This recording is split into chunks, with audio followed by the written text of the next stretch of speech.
ओम तब कथामृतम तप्त जीवनम कविभिरीरितम कल्मषापहम श्रवण मंगलम श्रीमदाततम भुवि गृह्णन्ति ये भूरिदा जनः।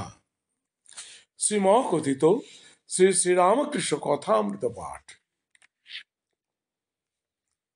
শ্যামপুকুর বাটিতে ভক্ত সঙ্গে ঠাকুর শ্রীরামকৃষ্ণ। আমরা চতুর্থ পরিচ্ছেদ 1885 18 অক্টোবর এর চতুর্থ পরিচ্ছেদ গতকাল পাঠ আরম্ভ করেছিলাম। আজ শেষ অংশটি পাঠ করব। ডাক্তার, আর একটা বলি, কেন বলো এটা সারিয়ে দাও। শ্রীরামকৃষ্ণ, যতক্ষণ আমি ঘট রয়েছে ততক্ষণ এরূপ হচ্ছে। মনে করো মহাসমুদ্র অধ ঊর্ধ্ব পরিপূর্ণ, তার ভিতর একটা ঘট রয়েছে, ঘটের অন্তরে বাহিরে জল, কিন্তু না ভাঙলে ঠিক একাকার হচ্ছে না। তিনি এই আমি ঘট রেখে দিয়েছেন। আমি কে? ডাক্তার, তবে এই আমি যা বলছো এগুলো কি? এর তো মানে বলতে হবে। তিনি কি আমাদের সঙ্গে চালাকি খেলছেন?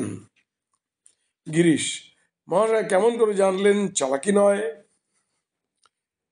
শ্রীরামকৃষ্ণ সহাস্যে,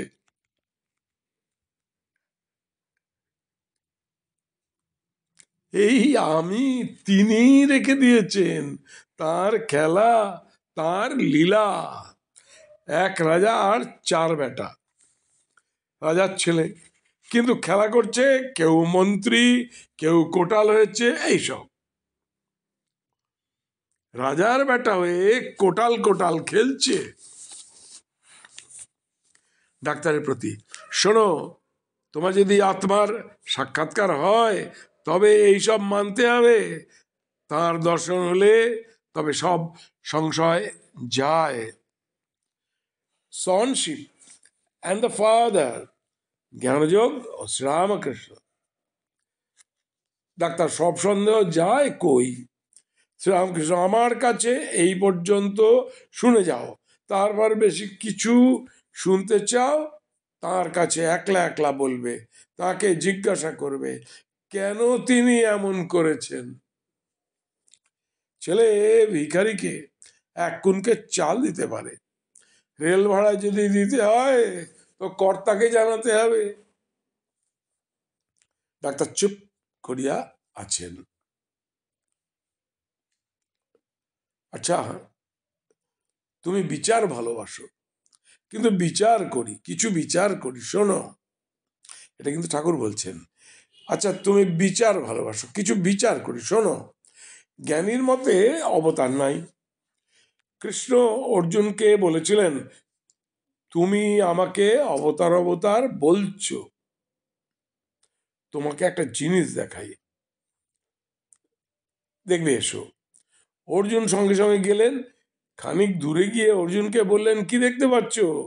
অর্জুন বললেন, একটি বৃহৎ গাছ, কালো কালো জাম থলো থলো হয়ে আছে।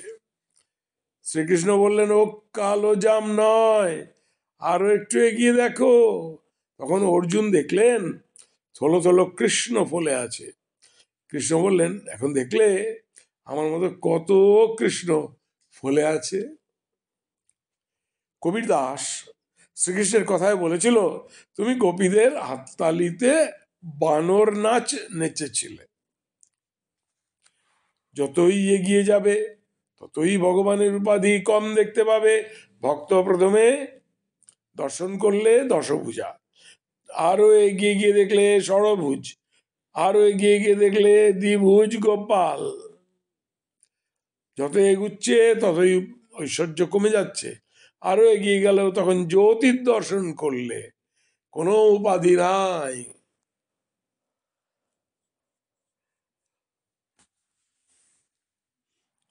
একটু বেদান্তের বিচার শোনো। এক রাজার সামনে একজন ভেলকি দেখাতে এসেছিল। একটু সরে যাওয়ার পর রাজা দেখলে একজন সওয়ার আসছে, ঘোড়ার ওপর চড়ে, খুব সাজগোজ, হাতে অস্ত্র শস্ত্র, সভা শুদ্ধ লোক আর রাজা বিচার করছে এর ভিতরে সত্য কি।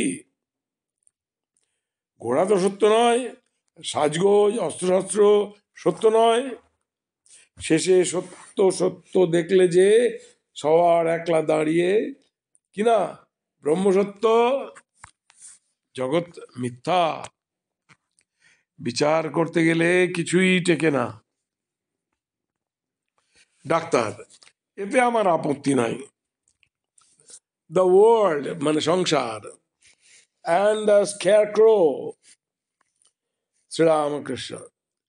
তবে এ ভ্রম সহজে যায় না, জ্ঞানের পরেও থাকে।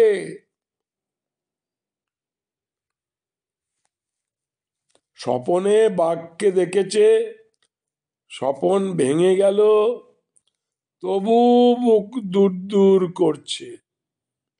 খেতে চুরি করতে চোর এসেছে, খড়ের ছবি মানুষের আকার করে রেখে দিয়েছে ভয় দেখাবার জন্য। চোরেরা কোনো মতে ঢুকতে পারছে না। একজন কাছে গিয়ে দেখলে খড়ের ছবি, ছবি মানে খড়ের পুতুল আর কি, একজন কাছে গিয়ে দেখলে খড়ের ছবি, এসে ওদের বললে ভয় নাই, তবু ওরা আসতে চায় না, বলে বুক দূর দূর করছে। তখন ভূমিয়ে মানে মাটিতে ছবিটাকে শুইয়ে দিলে, সেই স্কেয়ারক্রোকে শুইয়ে দিল কাকতারুয়া। আর বলতে লাগলো এ কিছু নয়, এ কিছু নয়, নেতি নেতি ন ইতি, ন ইতি। ডাক্তার, এসব বেশ কথা। শ্রীরামকৃষ্ণ সহর্ষে, হ্যাঁ কেমন কথা। ডাক্তার, বেশ। শ্রীরামকৃষ্ণ, একটা থ্যাংক ইউ দাও। ডাক্তার, তুমি কি বুঝছো না মনের ভাব? আর কত কষ্ট করে, আর কত কষ্ট করে তোমায় এখানে দেখতে আসছি। শ্রীরামকৃষ্ণ সহাস্যে, না গো, এই মূর্খের জন্য কিছু বলো। বিভীষণ লঙ্কার রাজা হতে চায় নাই, বলেছিল রাম তোমাকে পেয়েছি, আবার রাজা হয়ে কি হবে। রাম বললেন, বিভীষণ তুমি মূর্খের জন্য রাজা হও, মূর্খদের জন্য রাজা হও। যারা বলছে তুমি এত রামের সেবা করলে তোমার কি ঐশ্বর্য হলো, তাদের শিক্ষার জন্য রাজা হও। ডাক্তার, এখানে তেমন মূর্খ কই। শ্রীরামকৃষ্ণ সহাস্যে, না গো, সাঁকো আছে, আবার গেরি গুগলিও আছে। সকলের হাস্য। অগ্নিরঞ্জনং নিত্যমনন্তরূপম ভক্তানুকম্পধিত বিগ্রহং বৈ ঈশাবতারং পরমেশমিঢ্ঢম তং রামকৃষ্ণ শিরসা নমামহ।